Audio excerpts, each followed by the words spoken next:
everyone? Zeddy here again with another Titans card review again. 2 in the morning, don't care. We got Demon Hunter cards to review. They're broken, they're gonna make me mad, and we're gonna talk about them, review them, and if you want to win these cards, all you have to do is like and comment in the video description below. Be subscribed to the channel. We're giving away 2 regular pre-orders, 2 mega bundles out of my pocket, and we are just like 50 subs away from hitting that next 1,000 milestone. So hit that sub button, make me go broke, because I'll add another mega bundle to that giveaway. And I do want to mention very briefly before we get into the cards that Kel'Thuzad is back in the shop. If you're not aware of it, you could purchase it for like 1,500 gold.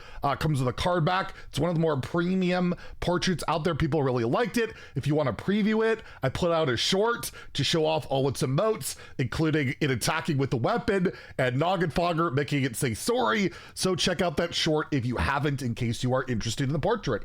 Anyways, Demon Hunter cards, and I gotta say, a lot of these seem to be synergizing really well with the Questline in Wild, which is pretty broken there. And well, let's take a look at these cards. And starting off, we have the Eredar, Deceptor. We're gonna mispronounce so much stuff like I always do. 4 mana, 3/5 demon, so nearly premium stats.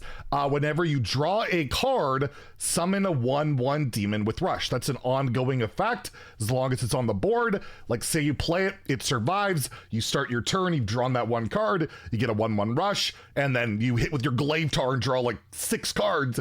You could get 6 more 1/1s with rush. Quite the snowball effect.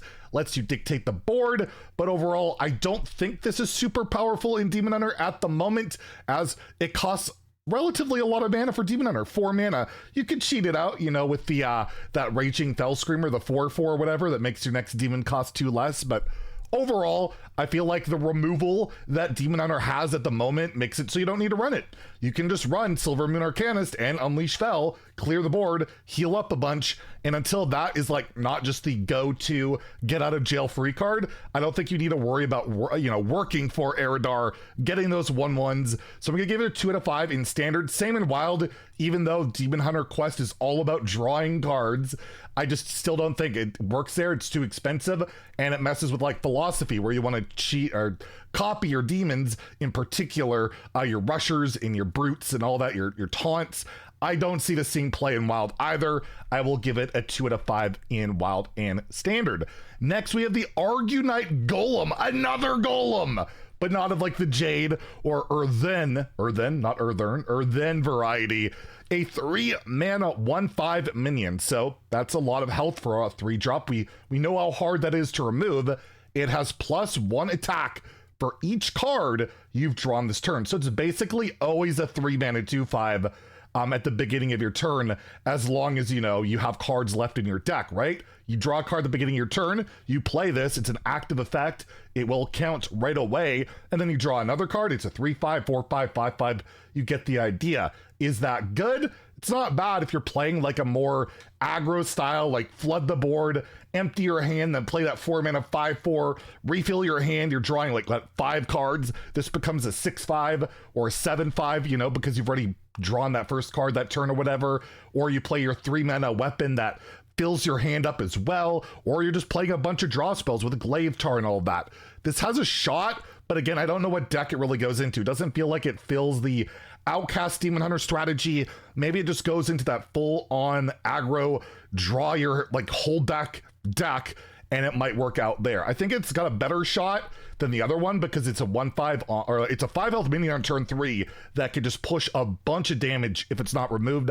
I will give it a 3 out of 5 in standard, a 3 out of 5 in wild, where like Odd DH could run this, or other decks like that, maybe even Outcast, or not Outcast, but Questline Demon Hunter could justify it considering how much cards they draw, and it's 3, it's before your glide turn and all that going off, your Glaive Tar turn, and it's not a demon, it doesn't mess with those synergies, so maybe there. I'll give it a 3 in both formats, but a pretty annoying and frustrating minion. And this card is the one that scares me probably the most, is Momentum, a 5 mana spell. No spell school, nothing like that, but it's Demon Hunter. It's not really 5 mana. Well, what does it do? It gives your hero +4 attack this turn. It costs 1 less for each card you've drawn this turn. So basically it's 4 mana, deal 4. And then from there, if you've drawn an additional 4 cards on top of the one you draw at the beginning of your turn, it goes down to 0 mana. And one of the weaknesses of Quest Demon Hunter, I know I'm talking about Wild here, but that deck's ridiculous, so I'm going to talk about it, is it doesn't have a ton of burst from in hand outside of Gladetar. Well, now you have an additional 8 burst for 0 mana most of the time, because you just have to draw 4 or it gets discounted by your quest. So that can add additional burn, but if you're just playing standard and playing a draw-heavy deck, this is just a free 4 damage. There is anti-synergy, of course, of like you're playing Gladetar, you swing with Gladetar, draw a bunch of cards. Well, this is 0 mana, but I've already swung, right? So there is a bit of that going on. So I don't think it goes into like a strictly a Gladetar deck. You really need to draw with other means that aren't using your hero.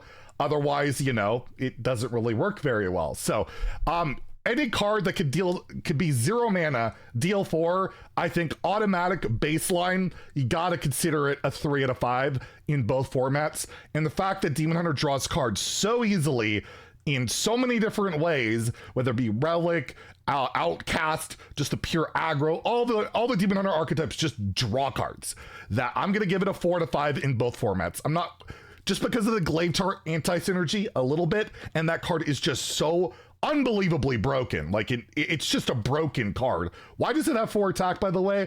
I'm gonna leave it at a 4, but I don't really look forward to seeing this card in the near future whatsoever. We have the Crystalline Statue, a 2 mana 5/4 elemental that has rush. However, it starts dormant, and after you draw 4 cards, it awakens. Pretty reminiscent of the 5/4, what was it, a demon that started dormant for Hunter for 2 turns, but it would just attack a random enemy hero. I know it said enemy, but it always hits you in the face. Like, come on, it always went face. So this is similar, but you don't wait 2 turns, you just wait basically for Demon Hunter the next turn when you've obviously drawn 4 cards. But after you draw 4 cards, it's not this turn, just total. So once you've drawn 4 cards, this card becomes active, you can attack, and that's basically it. Is that good? I don't think that's worth a deck spot, honestly, in any of these decks. Like, their removal is not real. Like, they just have tons of good stuff. And like this, you gotta wait probably a turn or 2 to get it. And there's just better things to do, I think, if you're playing Demon Hunter. Pretty much any archetype. Maybe it goes into that aggressive vomit your hand deck, but again, it's not really synergistic with that, where it just has rush, right? So overall, I'm gonna give it a 2 out of 5 in standard and wild, even though just a single glide or whatever gets it going. But I don't know, maybe I'm wrong on it. Maybe I feel like it's not, I just feel like 1 5/4 body isn't enough. So again, I'm gonna give it 2 out of 5 in standard and wild, but maybe I am wrong on that one. Maybe it's good enough, because yeah, it's gonna awaken pretty fast because Demon Hunter just draws so many cards. We also have the Runic Adornment, a 2 mana spell. Again, no spell school. You discover a spell that costs 3 or less. So that can very reliably be a relic of Phantasm, or the relic of, I can't remember what the 1 mana one is that deals damage, but it's still annoying. You shuffle 2 copies into your deck that cast when drawn. So I'm assuming it says copies, so I'm assuming you don't keep them in your hand, because that would seem pretty absurd. Oh, discover a spell. Sorry, why did I think it was 2? It discovers 1 spell. Okay, that makes more sense. Then it shuffles 2 copies of it. So you get that spell in your hand, and then you shuffle 2 copies when cast and drawn. This seems like a ridiculous high roll card for Relic Demon Hunter in particular. You hit either one of those relics, not only do you get another copy in your hand, but when you draw it, it'll cast when drawn, and both of them are good to just hit. Get a bunch of stats, they scale your relics, that's really good. There's also just, getting an Unleash Fel is really solid, getting another one of those. Just getting any cheap spell is just good. Discovering the spell for that, that bracket is pretty refined. There's a lot of very impactful cheap spells, and the fact that you shuffle copies that you'll just get free value out of later in playing Demon Hunter where you're drawing all the time can be really good. I'm giving it a 4 out of 5 in standard. 2 out of 5 in wild, where the card quality is all over the place, but the spell pool in standard seems really scary for this card, where you can just get, in particular, I know relics, but that's why they run Vizier, just to try, and School Teacher for the most part, is just to hit more relics, and well, this can help accomplish that. So look out for that, because again, it is a refine for 3 or less. It can't get Relic of Dimensions, the draw spell, but I just see this as a really good relic card, and maybe you put it into an aggressive deck just to get more burst and value or whatever, and they're casting and drawing when you're drawing a bunch. I just think it's really good. So again, I'm gonna give it a 4 out of 5 in standard. I think I said that. And a 2 out of 5 in wild, where I think the spell pool is just way too wide to rely on it, but in standard it is. And then lastly, we have a legendary that has some serious power creep. Jotun, the Eternal, a 5 mana 4/5 minion, so not premium stats. My goodness, Battlecry. For the rest of the game, you cast a copy of the first spell you draw each turn at enemies. And note, it says cast a copy. It doesn't cast the spell. So it shouldn't consume the spell. And then you also just, yeah. So you get Unleash Fel, it'll cast it and you get it in your hand as well. Same with the relics. This is a pretty good high roll card. And I'll show you what I mean by power creep. As I've already compared on Twitter, like I like to do, there was a Druid legendary. Sheldur's Moontree not that long ago is terrible, but it was 8 mana. The next 3 spells when you draw, or you draw or cast with draw, not even specifically targeted at enemies. It was only 3. This is the first spell each turn. So the power creep, Demon Hunter always gets to power creep on everything. I don't know why. It always has. It always does. Will this be playable? Maybe, probably not. I don't know. Like, it's really hard to evaluate, but it's the fact that it like hits enemies reliably is good. And obviously, if you get a draw spell, it's not going to draw the card at their face. It's just going to draw you cards, but it's free value. It casts a copy of it. It doesn't consume the spell. And it just seems like, you know, you play this on 5, and then you play Relic of Dimensions on 6, and you're off to the races, right? Or whatever deck. I think it has potential.